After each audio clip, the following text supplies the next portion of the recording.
grandes dificuldades que você sentiu na sua existência, né, na sua trajetória, na sua biografia, na sua vida, né, para chegar, porque eu vejo você hoje em dia, se me permite, como maestro consagrado, né? Então eu acho que você conseguiu uma coisa que poucos artistas conseguem, né? E vocês estavam falando aqui agora, eu estava imaginando vocês lá em Salvador, com uma orquestra, entendeu? Aqueles puta palco, tocando música clássica, aqueles batuque. Imagina que sensacional que viraria, né? Seria uma coisa, pô, épica. Então, maestro, como é que foi essas dificuldades, assim, na sua trajetória, já que você comentou que a família tinha certas restrições, né? Tipo, poxa, vai ser músico, né? O Brasil é engenheiro, advogado ou médico, né? Então, né, vai ser artista num país igual o nosso, né? Então, como é que foi esse processo, as dificuldades? Então, no início, quando eu iniciei na música, lá, eu tinha 7 anos de idade, eu tive um problema muito grave de uma bronquite asmática muito forte, né? E minha mãe já tinha levado eu em vários especialistas, né, naquele período, e alguns especialistas indicaram, né, a prática de instrumentos de sopro, né? Ou natação, né? E minha mãe, naquela época, ela não tinha condições financeiras de dar aquele aporte para mim começar numa natação, o custo era alto naquela época.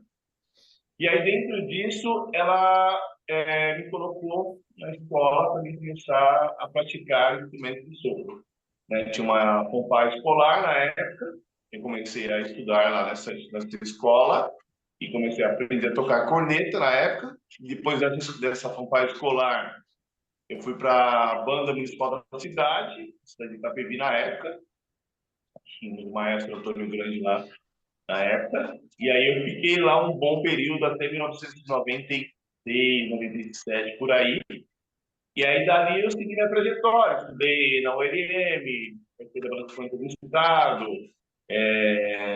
entrei na faculdade, na formação, tive algumas oportunidades de fazer alguns eventos, alguns shows, alguns trabalhos tocando, né? E seguir minha trajetória musical aí dentro desse período, né?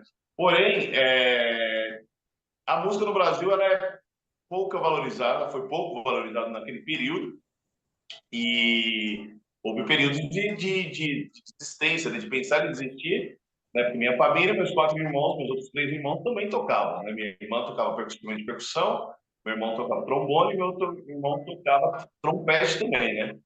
E aí, em 2004, houve o falecimento do meu irmão, que tocava trompete também, e ali naquele período eu pensei em parar, né? Dar um tempo na minha trajetória, porque não via sentido na música, em seguir na música pelo país que a qual eu tinha perdido meu irmão, né? Pela violência, por um assalto, né? Então, são coisas que a gente passa na nossa vida que a gente para, respira e fala: será que vale a pena seguir? Será que vale a pena seguir pela música, pela cultura, pela arte, pelo país? E eu segui pela minha mãe, pela minha vida, pela minha família, pelos profissionais que estiveram comigo, né? A professora Naomi, outros professores que me ajudaram muito na minha formação, né, em si, o professor Mojola, vários profissionais que eu tive, né, ao meu lado que me apoiaram muito no sentido de seguir em frente na trajetória de estudos, né? E aí, partindo daí, no ano de 2013 até 2010 eu tinha feito algumas especializações, em 2013 eu segui na área realmente de educacional e formação e especialização em regência, né? Eu comecei a estudar regência também naquele período e seguimos aí firme até hoje aí fazendo alguns trabalhos aí na área de regência e na parte de formação de novos músicos, né, que acho que é muito importante para que a gente oportunize as pessoas também ter oportunidades, né? Porque o Brasil é um país muito rico da arte, da cultura, né? Vivemos aí fases difíceis, né? Do país com relação à cultura. Estive recentemente, acho que 1 ano e meio atrás, no Amazonas. Recentemente também estive aqui em Minas Gerais, também num encontro nacional, foi muito importante. Eu faço parte do Fórum Internacional de Música de Ópera, música clássica, música erudita, a qual nós temos o